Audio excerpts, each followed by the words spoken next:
Eiichiro Oda merupakan pencipta karya One Piece yang telah melahirkan banyak karya mulai dari One Piece dalam bentuk manga atau komik, anime, movie, dan lain sebagainya.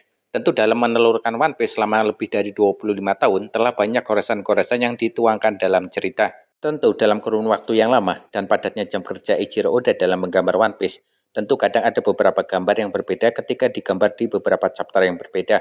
Hal ini tentu kadang menjadi pertanyaan dan perbincangan di kalangan penikmat One Piece, seperti yang terbaru dalam chapter 1117, ketika momen sebelum dan saat Roronoa Zoro beradu pedang dengan salah satu Gorosei yang bernama Saint Ethan Baron V Nusjuro. Bila diperhatikan, Suba dan gagang pedang milik Nusjuro berubah atau berbeda dengan sebelumnya. Gagang pedang berubah seperti kayu dan tidak ada Suba, malah mirip seperti pedang milik Admiral Fujitora. Padahal dalam dua chapter sebelumnya, tepatnya dalam chapter 1115, saat Nusjuro menyerang Jewelry Pony dengan pedangnya, wujud pedangnya berbeda dengan chapter 1117. Dalam chapter 1115, gagang pedang Nusjuro berornamen dan tidak seperti kayu. Subanya pun berbentuk seperti pola silang bulat. Belum diketahui apa sebabnya, apakah murni kesalahan gambar dari Eiichiro Oda karena faktor kelelahan dan padatnya jam kerja, atau mungkin ada faktor lain. Mungkinkah Nusjuro memiliki kemampuan merubah wujud pedang miliknya yang dipengaruhi oleh kemampuan wujud iblisnya?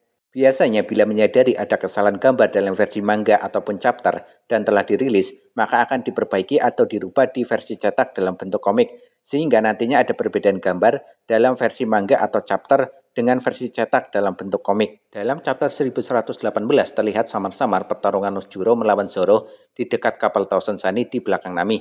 Gambarnya begitu kecil sehingga tidak bisa melihat wujud pedang Nusjuro. Apakah wujud pedangnya masih sama dengan di chapter 1117 atau berbeda? Dan sama lagi dengan di dalam chapter 1115. Wujud pedang Nusjuro memang ada subah dan motif di gagang pedangnya, seperti ketika pertama kali muncul dalam chapter 233. Beginilah wujud pedang Nusjuro ketika pertama kali muncul. Itulah momen pertama kali Gorosei muncul, yang saat itu sedang membahas komunikasi atau kontak antara Yonko Shirohige dan Yonko Akagami no Shanks.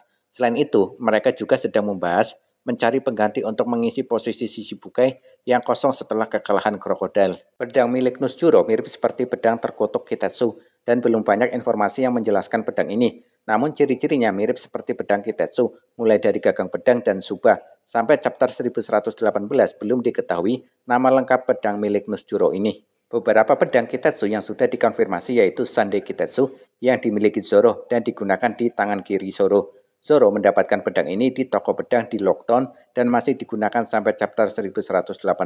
Kemudian ada Sodai Kitetsu yang keberadaannya masih misterius dan belum diketahui siapa pemiliknya. Namun ada teori yang mengatakan bahwa Sodai Kitetsu merupakan pedang yang dimiliki oleh Gorosei, Saint Ethan Baron V Nusjuro. Selanjutnya Nidai Kitetsu yang muncul di Wano, yang merupakan ciptaan Kotetsu yang merupakan leluhur Tenguyama Hitetsu atau Kosuke Sukiyaki. Pedang ini pernah dibawa dan dipakai oleh Luffy ketika berpetualang di negeri Wano.